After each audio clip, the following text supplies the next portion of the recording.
पुस्तक कल्याणकारी भी हो सकती है तो दूसरी एक पुस्तक विध्वंसकारी भी हो सकती है। इस पुस्तक को उन्होंने जलाया था मनुस्मृति को, वो इस भारत देश की सारी जनता का और खासतौर से कमेरी जनता का, दलितों का, पिछड़ों का, आदिवासियों का उन्होंने नाक में दम करके रखा हुआ था।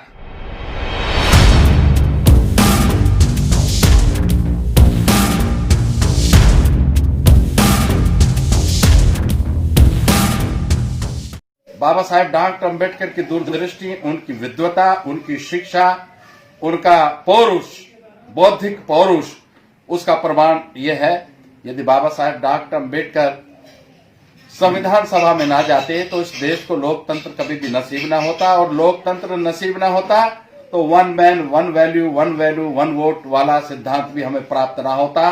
और उसके प्राप्त होने के कारण हमारे बदन पर जो ये वस्त्र आए हैं, हमारे घरों में जो एक खुशहाली आई है, हमारे चेहरों पर जो मुस्कुराहट आई है, ये उसी के कारण आई है। तो ये बाबा साहेब डॉक्टर अम्बेडकर का बहुत बड़ा योगदान इस देश को है।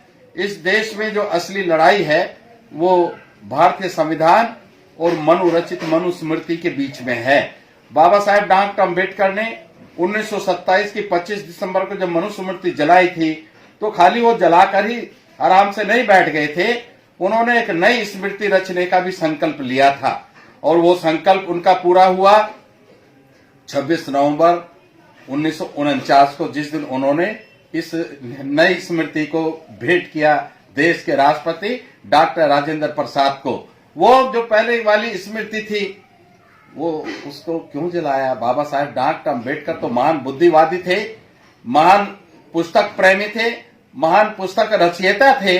उनका इस देश में व्यक्तिगत सबसे बड़ा पुस्तकालय था। पुस्तक प्रेमी होने के नाते उन्होंने एक पुस्तक जला दी। कारण क्या था कि एक पुस्तक कल्याणकारी भी हो सकती है तो दूसरी एक पुस्तक विध्वंसकारी भी हो सकती है। जिस पुस्तक को उन्होंने जलाया था मनुस्मृति को, वो इस भारत देश की सारी जनता का और खासतौर से कमेरी जनता का, दलितों का, पिछड़ों का, आदिवासियों का उन्होंने नाक में दम करके रखा हुआ था। उनको जानवरों से बदतर जिंदगी जीने के जितने भी प्रबंध थे वो उसी ग्रंथ की देन थे। बाबा साहब ने उसके स्थान पर जो संविधान दिया, एक बहुत बड़ा एहसान इस देश पर किया। यद्यपि वो संविधान अछूतों के लिए नहीं है, केवल पिछड़ों के लिए नहीं है, आदिवासियों के लिए नहीं है। इस देश में वो संविधान सबके लिए है, मगर इन लोगों को उससे सबसे ज्यादा फायदा मिला क्योंकि इनकी गुलामियों की जंजीरें इस संविधान के माध्यम से टूटी और इनको खुली हवा में सांस लेने का अवसर प्राप्त हुआ।